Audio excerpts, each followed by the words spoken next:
Hello friends, welcome to my channel Tamil alien. இன்றைக்கி நம்ம இந்த வீடியோவில் என்ன பார்க்க போகிறோம்னா, நம்மளோட இஸ்ரோ பண்ண ஒரு மிகப்பெரிய சாதனை பற்றி தான் பேச போகிறோம்.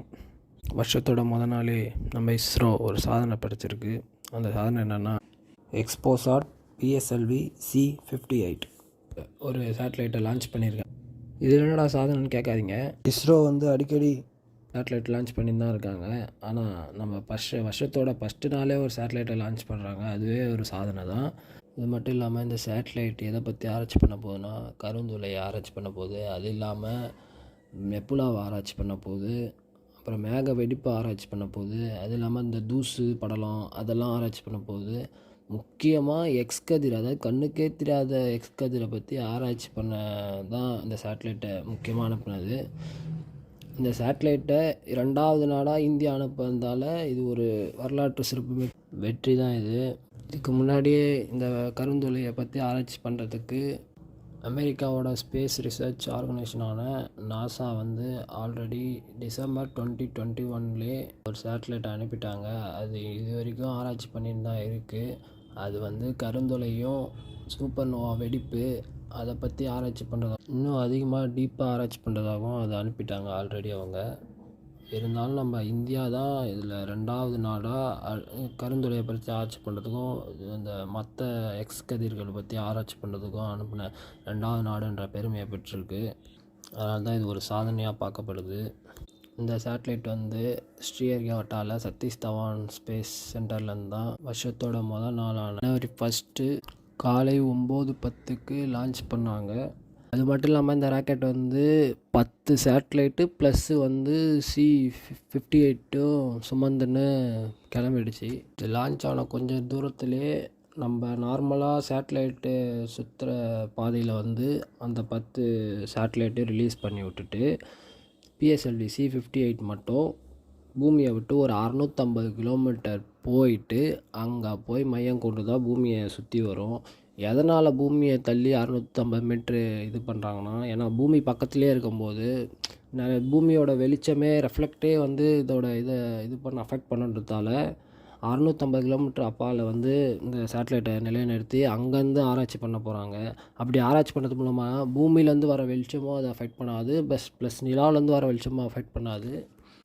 ஒரு தெளிவான விஷயம் கிடைக்கும் அங்கேருந்து இது பண்ணுறது மூலமாக. அது மூலமாக பிளாக் ஹோலு, சூப்பர் நோவா அதை பற்றி நல்லாவே ஆராய்ச்சி பண்ண முடியும். இதுக்கு முன்னாடி ஆதித்யா L1 இதே பொசிஷனில் தான் இது பண்ணாங்க. ஆனால் அது 800 கிலோமீட்டர் தூரத்தில் அதை நிலைநிறுத்தினாங்க. அங்கேருந்து அது சூரியன்லேருந்து வர ரேடியேஷனை, சூரிய புயலை கண்காணிக்க ஆராய்ச்சி பண்ண தான் அது அனுப்பப்பட்டது. இந்த எக்ஸ்போசாட் மிஷனோட முக்கியமான நோக்கமே இது India's first dedicated polarimeter mission to study various dynamic of bright astronomical x-ray source in extreme condition.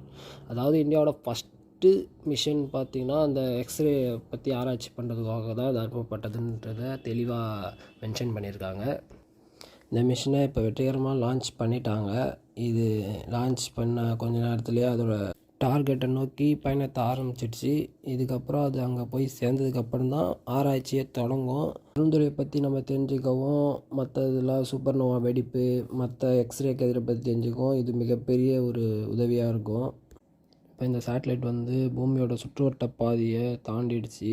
அதுவே ஒரு சக்ஸஸ் தான். ஏன்னா பூமியோட சுற்றுவட்ட பாதையை தாண்டினாலே பூமியோட புவியீர்ப்பு எஸ்கேப் ஆகி அதோட டார்கெட்டை நோக்கி போகிற வரைக்குமே விஞ்ஞானி அதை கரெக்டான பொசிஷனில் போகுதான்ட்டு செக் பண்ணே இருப்பாங்க.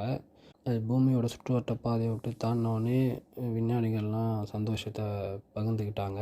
ஏன்னா அவங்களுக்கு தெரியும், ஏன்னா பூமியோட சுற்றுவட்ட பாதையை தாண்டினாலே மிஷின் சக்ஸஸ் தான். அதுக்கப்புறம் இஸ்ரோ தலைவர் சோம்நாத் சார் பேசினார். அப்புறம் நிறைய விஞ்ஞானிகள் பேசினாங்க. இதுக்கப்புறம் மிஷின் போய் டார்கெட் அடைஞ்சதுக்கப்புறம் ஆராய்ச்சி தொடங்குவாங்க. அது வரைக்கும் அவங்க வெயிட் பண்ணுவாங்க, ஆவலாக இருப்பாங்க ஆராய்ச்சி பண்ணுறதுக்கு. நாமளும் வெயிட் பண்ணி தான் பார்க்கணும். ஏன்னா Chandrayaan 3 success, Aditya L1 success, அடுத்து பிஎஸ்எல்வி C8 சக்ஸஸ் ஆகும். ஆராய்ச்சி பண்ணும். நம்ம நிறைய கற்றுக்க முடியும். நம்ம ஏதாவது புதுசாக கண்டுபிடிச்சோன்னா அது இந்தியா மூலமாக தான் மற்ற நாடுகளுக்கே தெரியுன்ற ஒரு பெருமை நம்மளுக்கு இருக்கும். சேட்டலைட் இருந்தால் அடுத்த அப்டேட் இஸ்ரோவுக்கு வர வரைக்கும் நம்மளும் வெயிட் பண்ணி தான் ஆகணும். காத்திருப்போம். மறுபடியும் ஒரு முறை இஸ்ரோ ஜெயிச்சிட்டாங்க. இது வரைக்கும் தொடர்ந்து 3 வாட்டி இஸ்ரோ ஜெயிச்சிட்டாங்க. நம்மளோட இந்தியா ஜெயிச்சிடுச்சு. நம்ம நாட்டுக்கு பெருமை சேர்த்த இஸ்ரோ விஞ்ஞானிகள் அனைவருக்கும் நன்றி நன்றி நன்றி. முக்கியமாக சோம்நாத் சார் ரொம்ப ரொம்ப நன்றி சார். அடுத்த அப்டேட் வர வரைக்கும் வெயிட் பண்ணுவோம். ஓகே ஃப்ரெண்ட்ஸ், அடுத்த வீடியோவில் பார்க்கலாம். See you soon. Bye and happy New Year.